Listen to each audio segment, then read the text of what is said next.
Hey guys, Charlie here. Welcome to another video. Today I want to talk about how to immerse yourself in an industry.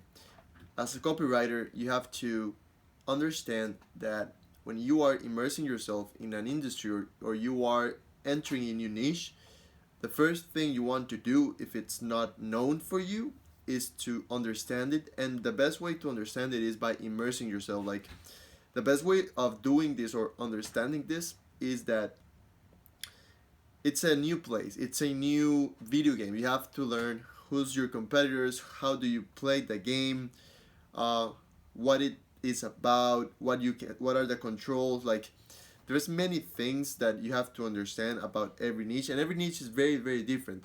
For example, I was listening to a podcast some minutes ago, and one of my favorite mentors is called Jason Capital.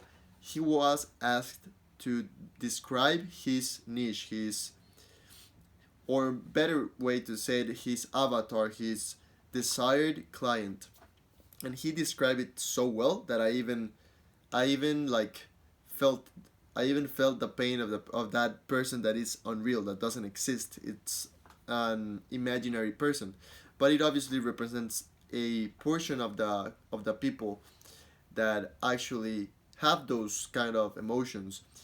And I was thinking of how many people I know in the fitness industry that they don't even know, they don't even niche down. Like they just niche down to what they do, not on people. And when you have very very clear who you're talking to, and you have very clear how other people speak to that person, you have a better understanding of the game. One of the things that my dad, which is he has his own business, he says that when you're gonna start a business, you have to know where you're getting into. What this means is that you have to know how's the market, who has the market, what's the worth of the market, how many people are those clients that you want to target, what percentage of the piece can you aspire to get, how much money is that. There's so many things. I believe that most people just enter a business because of what it's called. I explained in another video of the cycle of change. It was called like unknown optimism. Like when you are very optimistic about an opportunity but you don't know anything about it, you're just very optimistic about what you could achieve. And most people enter businesses without knowing what they're getting into. They don't know how many people are participating in the video game, because at the end of the day it's a competition. They don't know how many people they're competing. They don't know how much is the game worth. They don't know how they're gonna get it. They just are excited about the results they could get. And many of you fitness coaches tend to want to make more money online, but it's not just about getting the right tools or hiring someone. It's about understanding better who you want to help.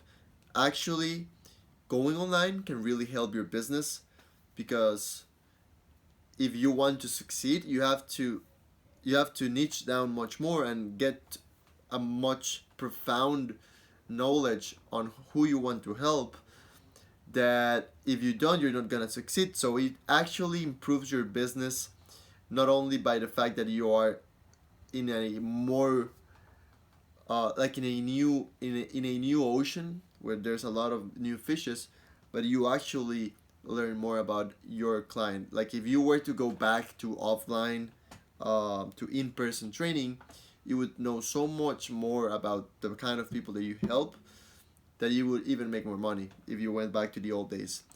So yeah, we have to immerse in the industry as as a copywriter. If you get like a freelance job, for example, you have to figure out ways of immersing yourself in every single new niche that you get in front of. Now you have an advantage because you only have to decide one niche you want to immerse, and you have to go full in. If I was you, I would decide the niche. Obviously, you have to be based on what you know, but you that's the starting point. You can look at your client expertise, like who have you helped before, who do you like working with. Then when you define all those things, because there's obviously the most optimistic scenario that your ideal client has a lot of money and it's so perfect, that does everything so well that he gets or she gets results the first time, right? But that's not the case for most realistic. For a realistic example, it would be more like getting in a sweet spot of what you want and what you can expect. So, for example, you can define that you want to work with entrepreneurs, with or with high executives or people with a lot of money, but they don't have a lot of time, so they might don't be very disciplined because they like the time. They are very tight. Their careers or their business is their priority. So you have to define what kind of people you want to work with, and you also have to define these people not only in like how much money they have, but the pains and pleasures that they have. Once you do all this, you have to find what people are out there targeting that same kind of niche, that same kind of person. And I would listen to podcasts, I would see all their content, all their copywriting, their ads. I would look for other interests that they might have.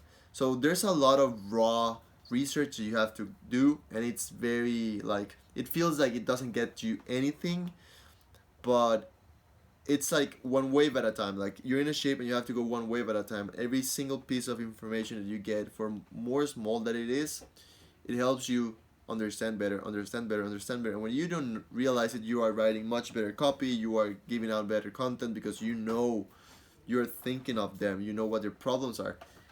And doing this like extra mile in immersing yourself in a new industry or in a new niche can really be that different the differentiator factor that you offer as a coach, as a service provider, that often is the problem that you guys have, because there's many people doing the same thing, and you're all basically fighting for all the fish, and there's a lot of fish, but there's also a lot of fishers.